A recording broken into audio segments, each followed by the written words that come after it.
안녕하세요. 전산회계 운용사 3급 2023년도 시험을 대비하는 실기편 강의입니다. 이번 강의는요. 자, 우리가 이제 실기라고 하는 시험은 프로그램을 활용해서 시험을 보는 건데 우리가 전산회계 운용사는요. 프로그램이 두 종류가 있어요.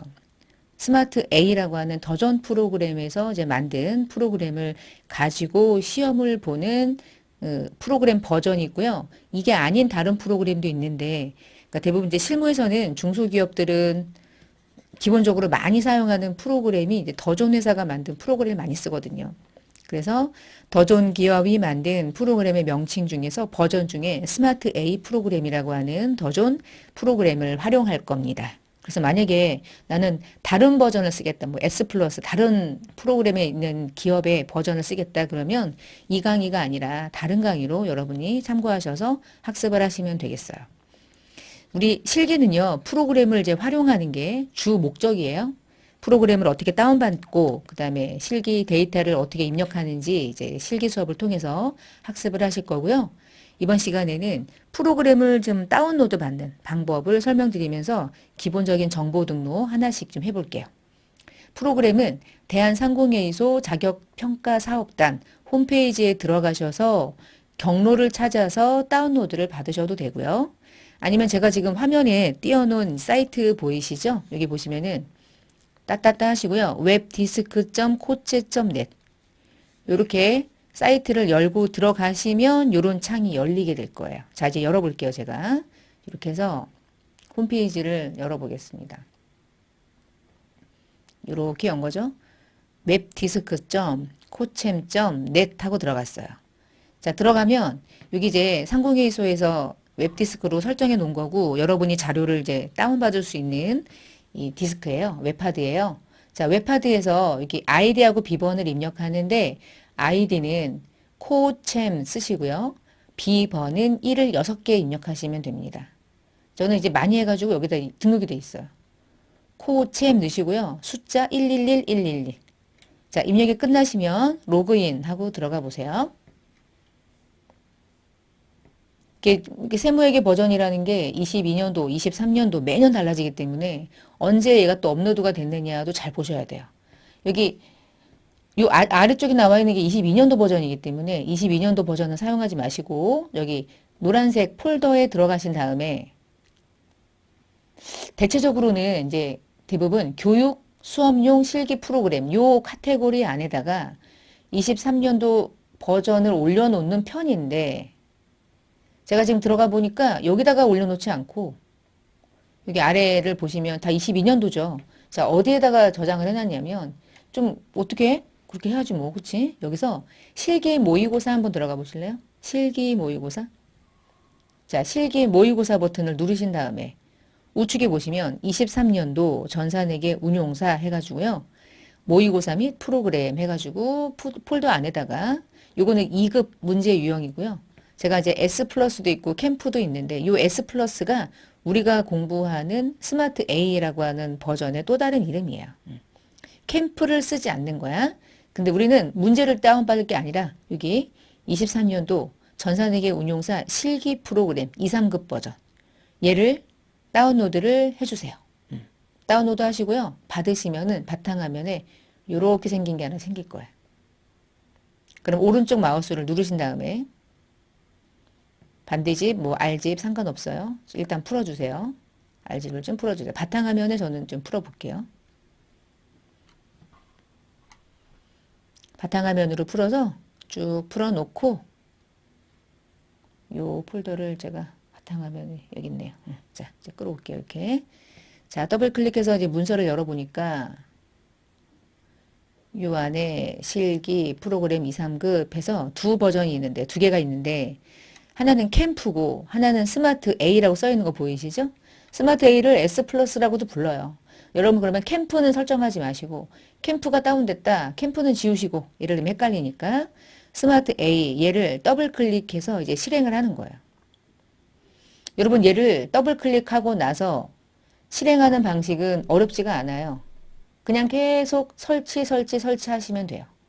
계속 설치만 하면 자동으로 이 프로그램이 여러분 자료실에 자동으로 설정이 됩니다. 자, 그러면 이걸 누르시고요. 중간에 동의합니다 라고 하는 메시지를 등록하라고 하는 게 아마 있을 거예요. 예를 들어 저는 미리 다운을 받고 이제 수업을 진행하고 있어서 제가 또 설치가 안 돼서 그러는 건데 더블 클릭을 하면 중간에 물어볼 거예요. 이 실무 교육용에 대해서 프로그램 아카데미 버전에 대한 사용권 뭐 동의합니다. 동의합니다. 마우스로 체크 하시고 다운 버튼 누르시면 자동으로 이렇게 생긴 모양으로 다운 버튼 누르시는 순간 쫙 하고 자동으로 프로그램이 설치가 돼요. 그러니까 여러분은 그 다음에 그냥 가만히 있고 화장실 왔다 갔다 하시면 돼요. 자, 그리고 끝나잖아요. 자, 끝나면 바탕화면에 얘는 그대로 있겠지만 설치했으니까 얘를 뭐 남겨놓을 필요는 없겠죠. 다 끝나고 나면 바탕화면에 이렇게 생긴 아이콘 하나가 바탕화면에 자동으로 아이콘 생성이 될 거예요. 여기까지 작업하시고 지금 작업했던 요 프로그램은 그냥 없애 놓으셔도 돼요. 이제 요 안에 들어가서 데이터를 입력하는 연습을 할 거니까 여기까지 작업을 하는 게 일단 첫 번째가 되겠습니다. 그리고 나서 이제 그 다음 연결해서 좀 볼게요. 다 설치가 모두 다 끝나면 바탕화면에 New S 플러스 실무 교육 프로그램 아이콘이 자동으로 생성이 됩니다. 여기까지가 프로그램을 설치하는 방식이고요. 자, 지금부터 이제 프로그램을 한번 열어볼게요. 더블 클릭을 하시고요. 자, 회사 코드 오른쪽에 검색키 있죠. F2라고 적혀 있는데 버튼 누르셔도 되고 F2를 누르셔도 돼요. 우리가 프로그램은 설치를 했지만 어떤 백데이터가 없는 상태죠. 아무것도 없는 상태. 여러분 이 상태에서는 프로그램을 열 수가 없어요. 그래서 다시 취소를 누르시고요. 자, 아래쪽 하단에 보시면은 회사를 임의적으로 회사를 등록하고 어떤 회사로 선택을 해야지만 프로그램 안으로 우리가 로그인을 할 수 있기 때문에 회사 등록을 하면서 이제 입력을 해볼 거예요. 자, 그러면 먼저 이 회사 등록 메뉴를 열어볼게요. 자, 지금부터 이제 등록을 하는 거고요. 회사 등록 버튼을 눌러보겠습니다. 자, 이렇게 이제 메뉴가 하나 열렸죠? 자, 여기서 잠깐만 이제 화면을 좀 봐주세요. 자, 시험에 대한 간단한 설명을 좀 드리고, 그 다음에 이제 하나씩 입력하는 걸 좀 해볼 건데요. 실제 이제 실기, 기출문제, 출제가 되는 문제의 유형은요, 전체 100점 만점에 합격 점수는 70점 이상이면 합격이고요. 70점 이상을 합격하는 100점 만점은 첫 번째가 기본 정보, 기준 정보라고 불러도 되는데 내문항이 4점씩 해서 16점 배점이 6위를 구성하고 전표 입력하는 문제가 9문제가 4점씩 해서 36점, 결산 파트 5문제가 4점씩 해서 20점, 마지막에 장부조회 문제 7문제 다 4점씩 해서 28점, 전체 100점 만점. 그 중에 여러분 70점 이상일 때 합격이 되는 시험입니다. 그래서 우리가 각각의 하나하나 메뉴들을 쭉 이제 연습하는 게 이제 실기 수업하는 목적이고요. 문제 푸시면서 필기 공부했을 때 우리가 차대변에 회계 처리하는 게 가장 중요할 거고 결산 중요할 거고요. 프로그램을 활용해서 어떻게 그런 내용들을 입력하는지를 학습을 할 거예요. 자, 그렇게 개념을 가지고 계시고 자, 그러면 첫 번째 회사 등록을 좀 해볼 건데 우리가 이제 회사 어느 하나를 등록해 놓고 사서 그 회사로 들어가서 다양한 메뉴들을 지금 이해해 보려고 해요. 그래서 어떻게 하시냐면 회사 등록 메뉴를 열어 놓으셨죠? 이렇게. 자, 이제 등록을 하나씩 한번 해보겠습니다. 잠깐만요. 제가 메뉴를 이것만 이렇게 좀 옆에 놓고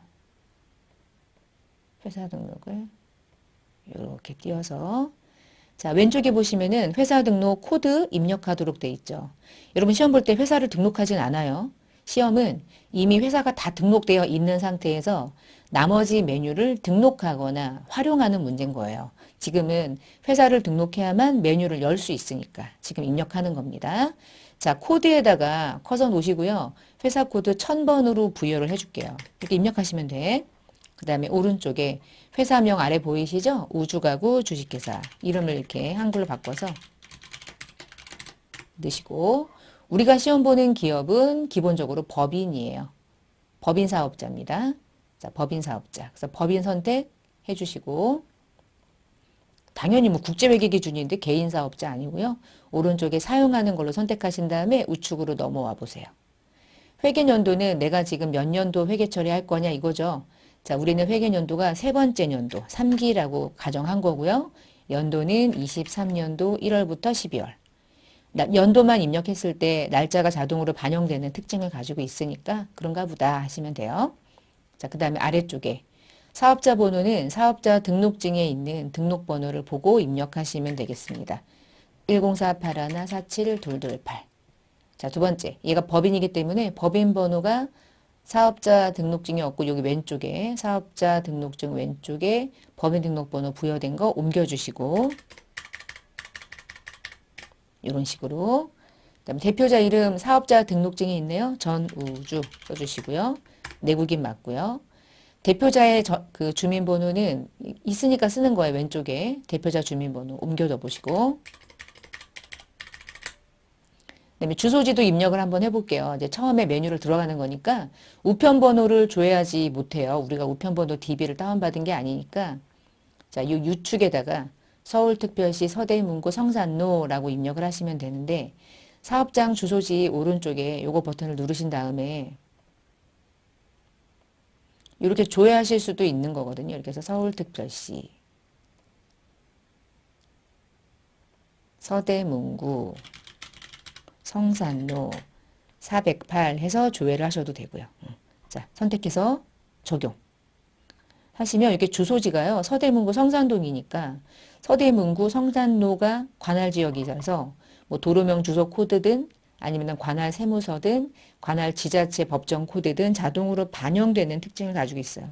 그 DB가 없어도 기본적인 내용들이 자동으로 반영되니까 DB 다운받지 않아도 충분히 가능하다는 거고 아래쪽에 전화번호 없고요. 팩스번호 입력 안 할 거고요.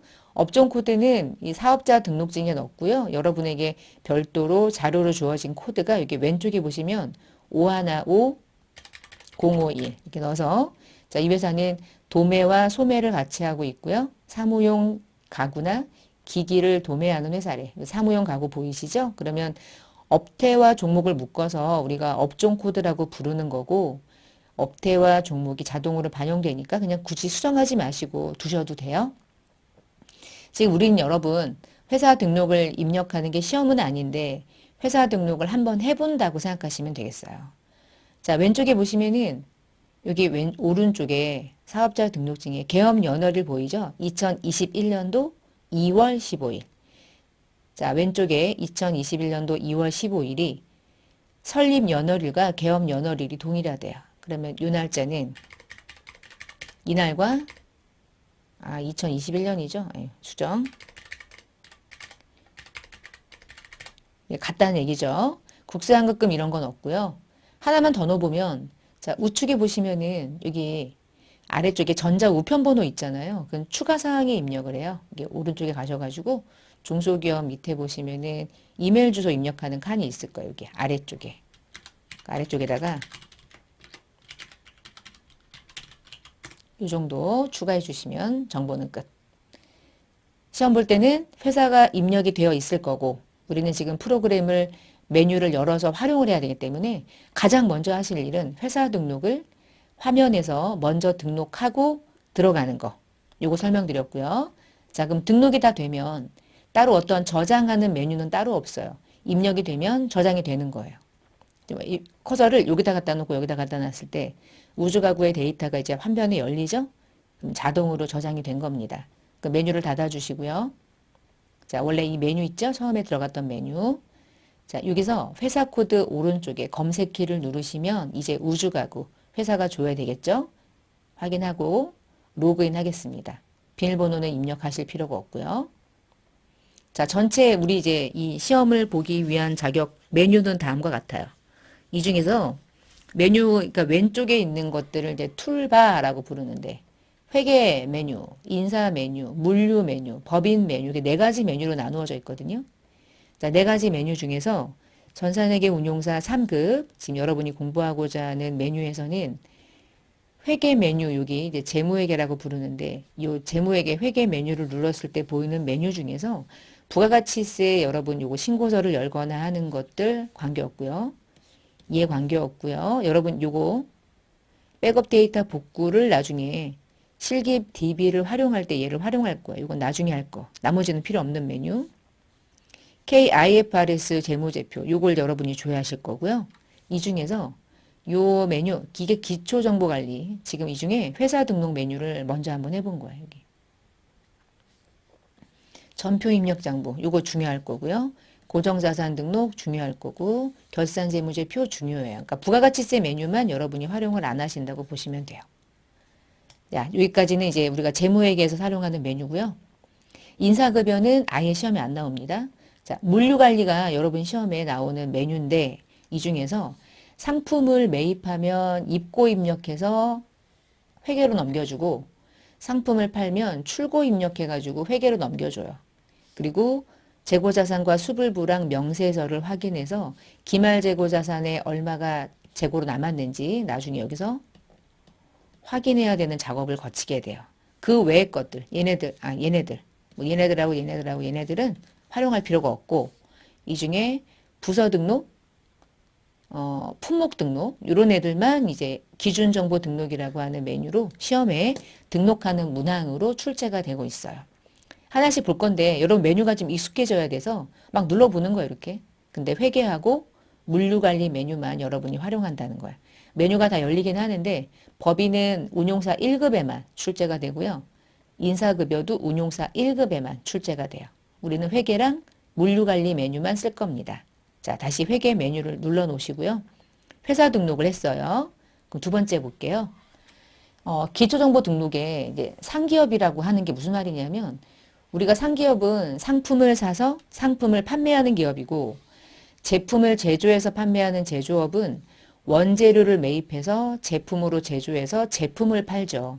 그러니까 이런 회사는 원가회계 공부를 해야 되는데 우리는 전산회계 운용사 3급에서는 원가가 안 나오잖아요. 그러니까 여러분이 공부하는 공부는 상품을 판다. 우리는 상기업만 시험 문제가 출제되는 우리의 기업의 형태는 상기업이어서 도소매만 하는 거야. 지금부터. 우리는 제조하는 회사가 아니라는 거. 3급은. 그래서 여러분이 문제를 푸실 때 팔았다. 그러면 상품 매출이고요. 팔기 위해 사오는 건 유일하게 상품밖에 없는 거예요. 여러분 얘만 학습을 하시면 되겠어요. 우리는 운용사 2급이 아니기 때문에요. 그래서 여러분이 제조업이 아니니까 얘네들은 활용하지 않는다. 그럼 이거를 왜 여기서 이 얘기가 왜 중요하냐? 왜 중요하냐면 자, 프로그램에서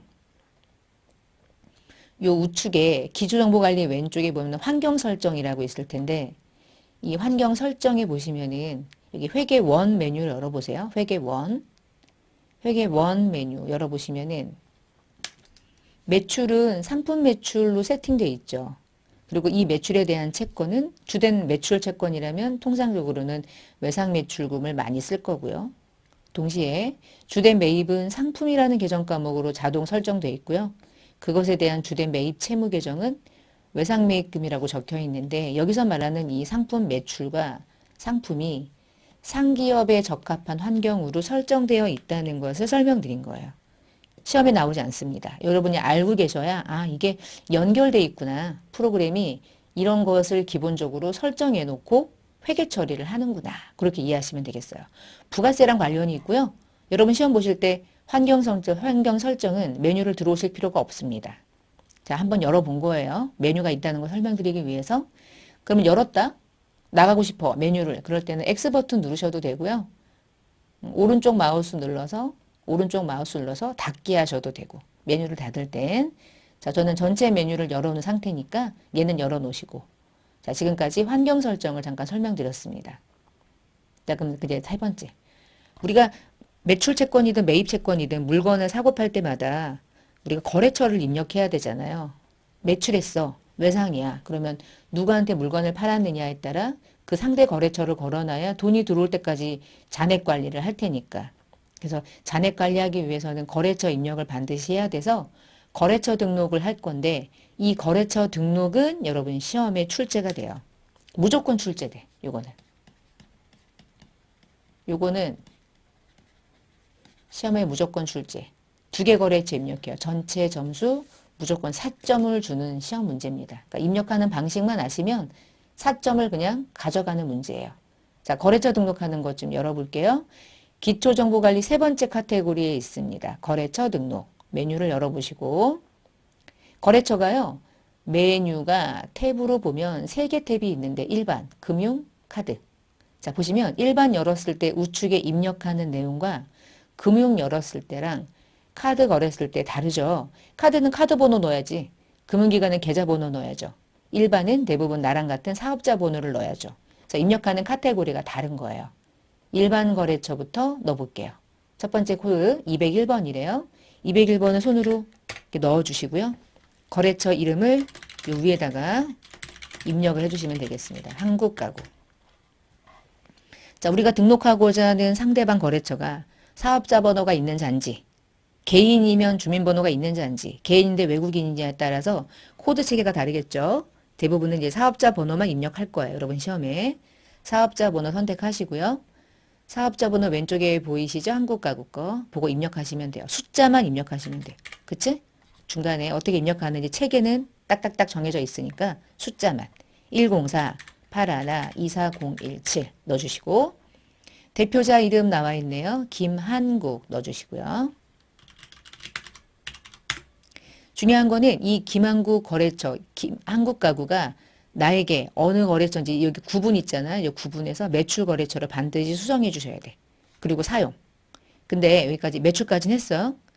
자, 입력을 하고 났더니 이 한국가구에 업태와 종목도 넣어야 되는데 자, 아래쪽으로 커서가 들어가면 이 한국가구의 정보를 우측에 넣을 수 없잖아요. 그러니까 커서를 한국가구에다가 다시 올려서 우측으로 마우스를 옮기셔도 좋고 아니면 아까 이렇게 넘어갔잖아요. 여기서 여기 사용해서 탭 버튼을 누르면 옆으로 넘어가. 엔터 치면 밑으로 떨어지고 그것만 주의하시면 돼요. 주민번호는 없죠.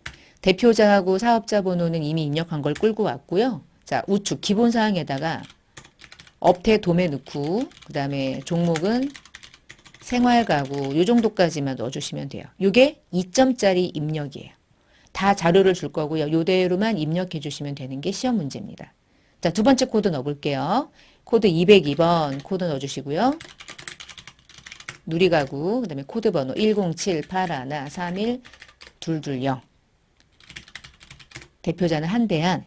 자, 이 거래처는 나와 매입 거래래. 매입으로 선택. 그리고 우측으로 넘어와 이렇게. 매입 넣고 엔터 치면 밑으로 떨어지니까 커서를 다시 우측에다가 놓은 상태에서 마우스를 우측으로 넘어오셔도 좋고. 자, 이게 지금 누리가구는 제조하는 회사인데 사무 가구를 제조하나 봐. 뭐 그런가 보다. 자, 마지막 203번에 코드 바꿔주시고 태백상사 사업자 번호 217811534 이름은 오대림. 자, 얘는 전체래. 그러니까 매출 거래처, 매입 거래처가 아닌 거래처도 많겠죠. 어쩌다가 뭐 우리 회사에 복용생비가 나가거나 기름을 넣거나 뭐 이럴 테니까 그럼 전체 넣고요. 자, 우측으로 커서를 옮겨서 자, 이 회사는 서비스고 유류를 한대요.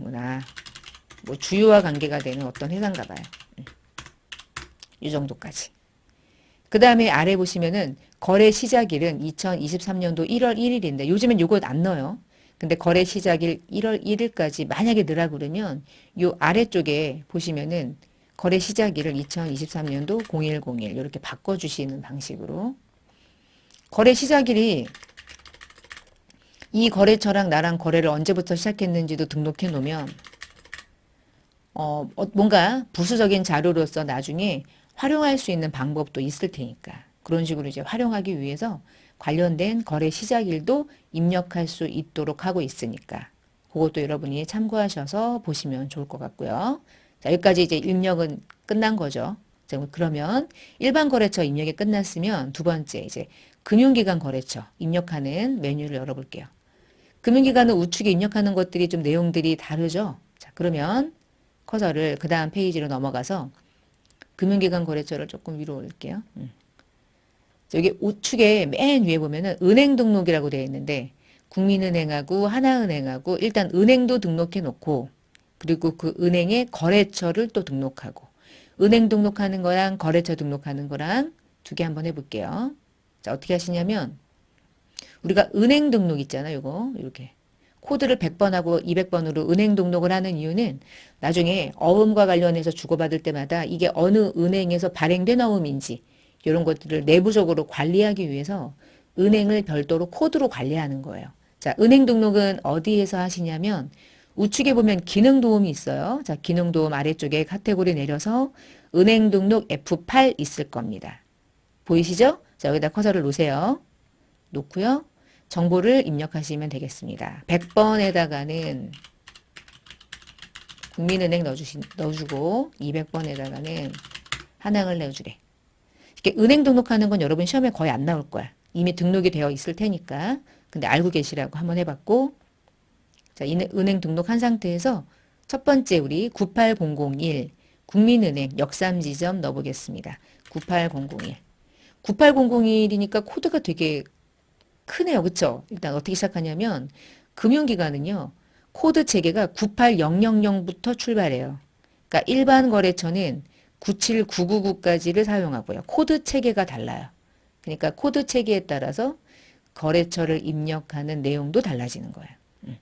여기까지 해놓고 다시 할게요.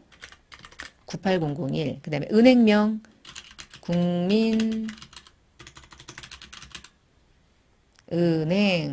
국민은행 걸어주시고요. 지점까지는 안 넣어줘도 돼. 국민은행만 넣어주시면 되고요. 그 다음에 우측에 보면 계좌번호 있죠. 여기 12541.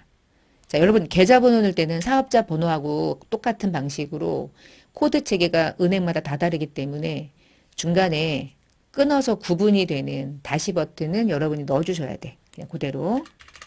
숫자만 입력하시면 구분이 자동으로 되지는 않아요. 자, 우리가 구분을 해야 되는데 이 은행이 정기 예적금이면 구분하되 그렇지 않으면 일반으로 넣어주시면 되겠고요. 자, 커서를 우측으로 넘어와야 되니까 한 번 더 넘어와 주세요. 우측으로.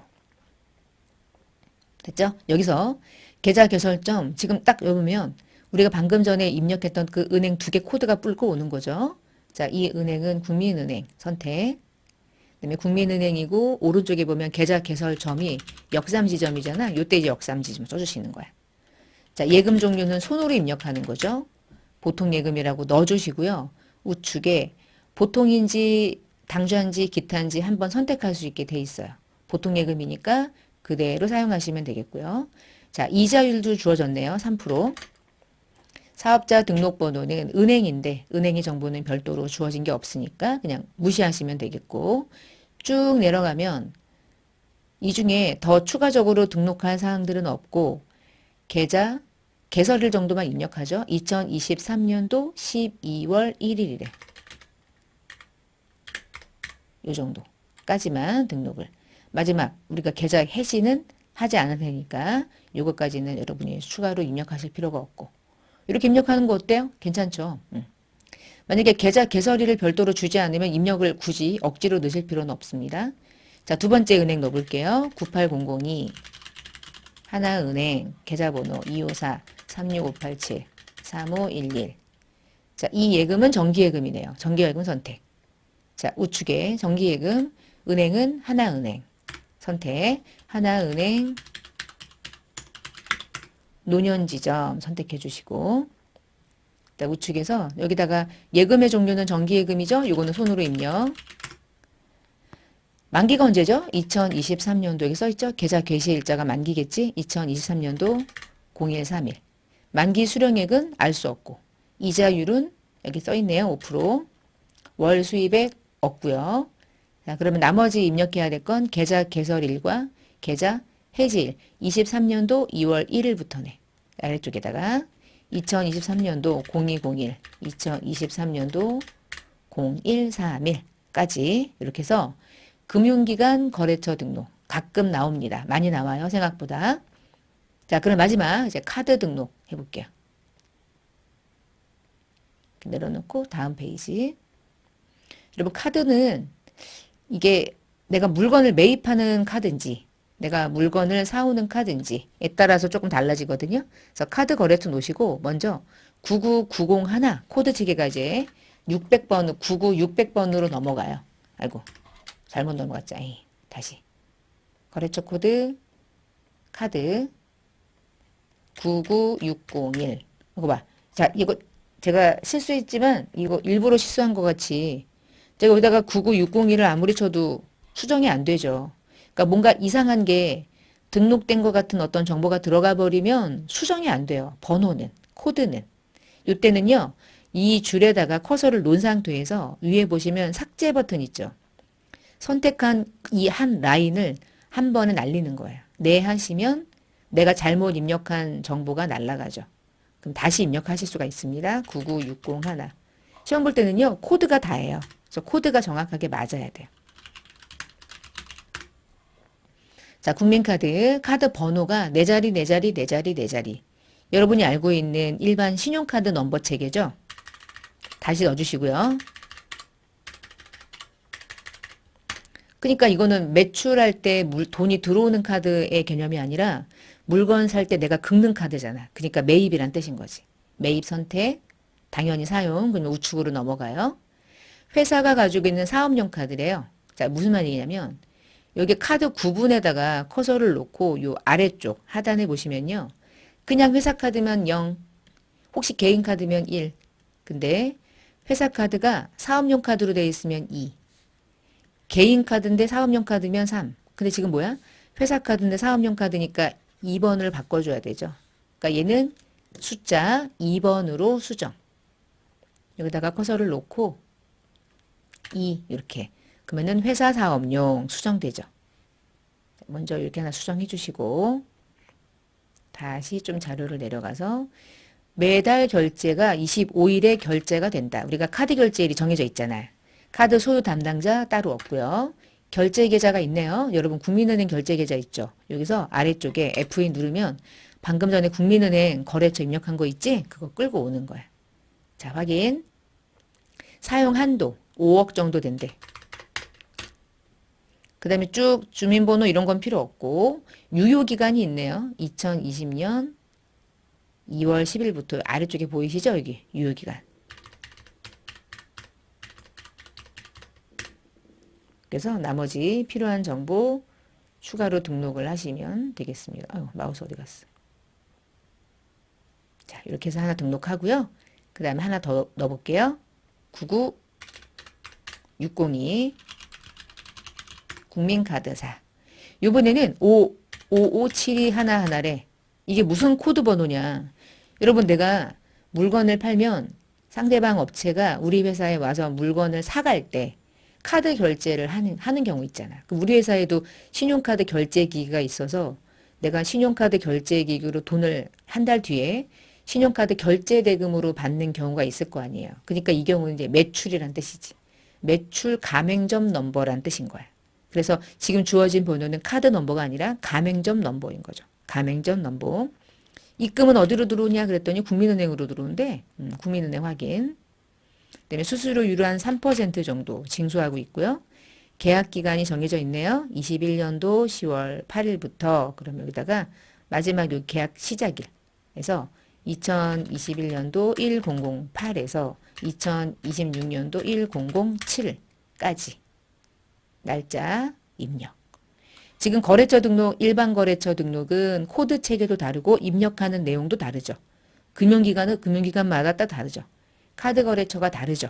자, 이 메뉴 중에 일반 거래처에 등록하는, 이 거래처를 등록하는 문제는 무조건 시험에 나오고요. 금융기관에 넣든 카드에 넣든 둘 중에 하나가 번갈아 가면서 시험에 이렇게 입력하는 문제로 출제가 되니까 그 부분은 여러분이 기억을 하고 문제를 풀어 나가시면 될 것 같아요. 자, 여기까지는 이제 문제를 풀었습니다. 자, 그래서 메인으로 돌아와서 이제 거래처 등록을 마무리하고 그 다음에 업무용 승용차 등록은 여러분 시험에 출제되지 않아서 굳이 활용하시지 않을 거고요. 아래 보시면 계정 과목 및 적용 등록이 있는데 그거 조금 뒤에. 자, 그 다음 뭐 해볼 거냐면 이제 카드 거래처까지 등록을 좀 해봤고요. 거래처 코드를 입력해야 되는 계정 과목을 잠깐 설명을 드릴게요. 지금 우리가 거래처를 막 넣는데 우리가 이제 외상매출금, 외상매입금 이런 회계 처리를 할 때 예를 들어서 뭐 물건을 막 팔거나 물건 사거나 막 그러잖아요. 그러면 막 매출이라는 수익이 발생됐는데 그 외상매출금에 대해서 아직 받지 못했을 때 외상거래가 일어났을 때 외상매출금을 걸어요. 근데 외상매출금은 이 계정 과목이 채권이기 때문에 도대체 누구에게 받을 건지 거래처가 갑인지 을인지 이게 관리가 안 되면 매출은 일으켰고 돈은 아직 못 받았는데 누구에게 받을 돈인지 관리가 안 되는 거죠. 하나도. 그러면 이 매상 매출금이 중요할까요? 거래처가 중요할까요? 그러면 사실은 거래처를 어떻게 입력을 하느냐가 더 중요하거든요. 우리 시험은요, 반드시 거래처는 코드로 입력을 하도록 돼 있어요. 다음 시간에 해볼 거거든요. 그래서 코드를 넣으려면 어떻게 해야 되냐? 이미 그러면 거래처를 입력을 해놔야 되겠죠. 그래서 여러분이 방금 전에 이 거래처 코드에다가 넣었잖아요, 이렇게. 이 코드별로 나중에 이제 관리가 되는 거예요. 그래서 반드시 거래처는 코드로 입력해서 그걸 끌어다가 입력할 때 활용하는 거죠. 그래서 아주 중요합니다. 이 메뉴 자체가. 자, 그 다음에 잠깐 이렇게 지워놓고 이런 게 몇 개나 있냐? 여기 있는 것들이 다. 그리고 대부분 여러분 회계 처리할 때는 예적금도 다 걸어야 돼. 그러니까 거래처 거는 게 상당히 중요해요. 우리 시험에. 여기 쓰여 있지 않은 이 외의 것들도 상당히 많아요. 특히 이제 예금도 모두 다 은행명을 다 걸어 주셔야 돼요. 그래서 다 건다고 생각하면 돼. 대신 비용이 걸 필요는 없으니까 비용 같은 것들은 거래처 관리가 필요 없으니까 비용은 입력하지 않아도 그 외의 것들은 모두 다 입력해야 된다. 그게 우리 주의사항입니다. 자, 그 다음에 품목가구 부서 등록 요거는 무슨 얘기냐면 제가 상품을 사거나 팔려면 이 품목을 먼저 등록을 해야 되는데 이 품목을 등록하기 전에 우리가 이제 부서도 워낙 많아서 부서를 등록하는 것도 우리 이 시험에는 출제를 해요. 그래서 한번 넣어볼게요. 엄청 쉬워요. 자, 부서 등록은 어디에 붙어 있냐면 회계 메뉴에 없고요. 이렇게 물류관리 메뉴에 따로 있어요. 물류관리 들어가시면 돼. 자, 물류관리에 부서 및 사원 등록이라고 있을 겁니다. 거기 들어가셔서 부서를 3개 부서를 한번 넣어볼 거예요. 그냥 배꼽 빠지기 엄청 쉬워요. 자, 부서 코드는 10번이래, 처음 거. 부서명은 영업부고요. 부서래요. 제조 판관 중에 뭐래요? 판관이래요. 자, 부문은 공통이래요. 끝. 이렇게 입력하시는 거야. 두 번째. 관리부고요. 부서죠. 판관이죠. 공통이죠. 끝. 다시 30번. 구매부, 부서죠. 판관이죠. 공통이죠. 끝. 요 정도. 자, 요 정도가 엄청나게 어려워서 이거 도대체 뭐 손도 못 대겠다. 요 정도는 아니잖아. 자, 그럼 이걸 왜 입력하냐? 나중에 비용 처리할 때 이게 영업부 복리인지, 관리부 복리인지, 구매부서의 원재료 매입인지, 상품 매입인지 이런 것들을 내부적으로 관리하려고 부서 등록하는 건데 부서만 등록하지 나중에 전표를 입력할 때 얘네들을 일일이 입력을 하진 않아요. 관리하진 않아요. 요 정도를 그냥 등록하는 게 시험에 나와. 근데 웃기는 거는 이렇게 이 부서를 물류관리에 들어와서 이 부서를 등록하는 문제가 무조건 시험에 출제가 된다는 거야. 그러니까 반드시 이건 하는 방법을 아셔야 돼. 물류관리 안에 있네요. 그렇죠? 부서사원 등록 엄청 쉬워요. 이렇게 하나 등록해 보시고 이게 어떤 모듈에서 중요하냐면 원가 계산하는 제조업은 너무너무 중요한데 우리가 시험 보는 건 상기업이잖아요. 상기업이어서 별로 중요하지 않을 뿐이에요. 이런 게 있다 정도만 아시면 되겠습니다. 자, 부서 등록 끝났어요? 두 번째, 이제 품목 등록을 좀 해볼게요. 자, 품목은 내가 팔고자 하는 물건들을 등록해 놓는 거고요. 요거는 상당히 중요해요. 요걸 한번 등록해 보겠습니다. 어디 들어가서 등록하냐면 똑같아요. 품목이니까 물류로 들어가시고요. 부서 등록 밑에서 두 번째 줄 품목 등록이라고 보이시죠? 자, 우리는 상품을 등록할 거야. 우리는 상기업이니까.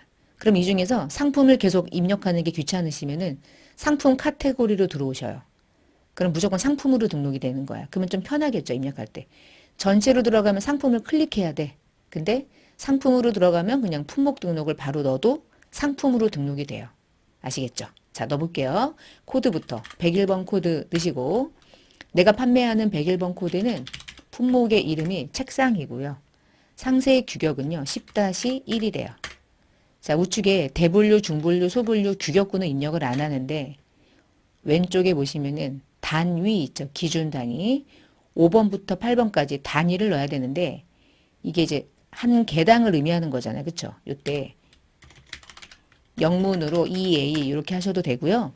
시험 보실 때는 여기 단위 등록이 1번으로 이렇게 EA로 등록이 돼 있을 거예요. 아마. 아니, 중요하진 않아. 그냥 등록하는 게 일은 아니니까. 여기 단위 등록에 1번을 EA가 걸리게 등록을 해두면 여기서 영문 EA를 입력하지 않고 숫자 1을 입력하면 자동으로 끌고 온다는 뜻이에요. 요까지. 됐죠? 여기까지만 넣으시면 돼요. 나머지는 필요 없습니다.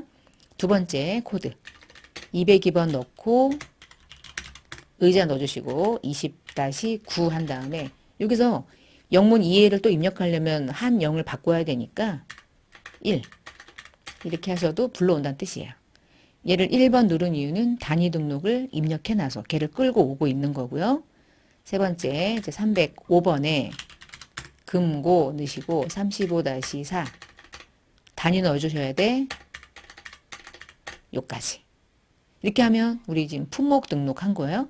품목 등록은 너무너무 중요해. 이 품목을 가지고 물건을 사거나 팔 때 책상을 10개를 샀는데 8개를 팔 때마다 그 품목별로 관리를 하거든요. 그래서 매우 중요합니다. 시험에 등록하는 거 시험에 출제돼요. 무조건. 자, 그러면 품목 등록을 하고 났더니 품목 초기 2월도 해보래. 자, 무슨 얘기인지 또 넣어볼게요. 자, 먼저 말씀드릴 거는 품목 초기 2월은 시험에 안 나와요. 품목 초기 2월까지는 안 나와요. 근데 알고는 계셔야 되니까. 품목 초기 2월은요. 상품이 자, 여기다 놓고 제가 이거를 보면서 좀 입력을 하려면 옆으로 좀 삐껴야 되겠네요. 제가 얘를 조금 조정을 할게요. 조정했어요. 자, 우리가 전년도에 상품을 팔지 않은 기말 재고 자산이 이번 연도 초기, 기초에 넘어올 거 아니에요. 그래서 그것들을 입력하는 거예요. 자, 처음에요. 상품은 101번 코드가 지금 여러분이 등록한 책상 10-1 이 A로 구성되어 있는 상품이잖아요. 근데 걔가 전년도에 넘어온 수량이 50개고 걔는 개당 단가가 10만 원이란 뜻인 거예요. 그러면 걔는 현재 상품 중에서도 책상이라는 상품은 얼마짜리가 기초에 넘어왔다는 뜻이냐? 500만 원어치가 넘어왔다는 뜻이구나. 자, 그럼 아래쪽으로 다시 내려가서 두 번째 상품. 상품이 넘어왔는데 이번에는 202번의 코드는 의자다. 근데 의자는 100개가 넘어왔는데 개당 8만 원짜리야. 그래서 원가가 800만 원이 의자의 원가였던 거죠. 마지막 상품. 상품은 305번에 금고가 있는데 금고는 34개가 넘어왔고 하나당 50만 원짜리여서 전체 상품이 가지고 있는 얘 원가는 1,700만 원이었다. 그 얘기는 자 이쪽으로 커서를 옮기면 전년도에 넘어온 기말 상품이 이번 연도 기초에 얼마치가 넘어왔다는 뜻이냐면 3천만 원어치가 전년도 기말 상품 재고이기도 하지만 이번 연도 기초 상품 재고이기도 한다는 거죠. 이렇게 내부적으로 관리하는 게 당연할 거 아니에요. 그냥 상품인데 3천만 원이야. 근데 어떤 상품의 종류인지는 몰라. 그러면 아무런 자료로서 활용 가치가 없죠. 우리가 기초정보 등록으로 우리가 등록을 한번 해본 거예요. 등록하는 방식으로. 자, 요까지 한번 이번 시간 해봤어요. 자, 제가 마지막에 계정 과목 및 적요 등록이라고 되어 있는데 뭐 이걸 등록하지는 않을 겁니다. 전 등록은 안 할 거고요. 간단하게 어떻게 입력하는지만 설명을 드릴 건데 제가 이 계정 과목 및 적요 등록까지가 회계 기본 메뉴예요. 여기까지 하셨죠? 자, 물류관리에서 여러분 시험에 무조건 출제가 되는 메뉴가 두 개라고 이해하시면 되겠어요. 첫 번째는 여기고요. 부서 등록. 두 번째는 품목 등록. 초기 2월은 결국 시험 문제 나오진 않아요. 시험에 나오는 건 요거 두 개입니다. 이거는 무조건 출제가 돼요. 요것만 알고 계시면 되고요. 이번 시간에 공부한 건. 자, 그 다음에 우리가 회계 모듈에서 시험에 출제가 되는 메뉴 중에 첫 번째 시험에 나오는 메뉴 중에 하나가 거래처 등록. 이건 반드시 나오고요. 봤던 거. 회사 등록 안 나오죠. 환경 설정 안 나와요. 자, 우리가 다음 시간에 요걸 해볼 거예요. 근데 얘는 기초정보관리안에 있긴 한데 조금 이제 과목에 대한 구분들을 좀 설명할 필요가 있어서 요 문제만, 요 부분만 다음 시간으로 넘겨서 같이 회계 처리하는 계정 과목을 설명드리면서 저렇게 하나하나 비교하면서 설명을 좀 드려볼 거고 요번 시간까지 공부했던 내용들만 여러분이 입력할 수 있는 방법을 익히시면 되겠습니다. 자, 그러면 첫 번째 우리가 전산회계 운용사 상급의 실기 수업 첫 번째 시간 마무리하고요. 자, 이어서 다음 시간 같이 또 학습하도록 하겠습니다. 이번 시간 마치겠습니다. 감사합니다.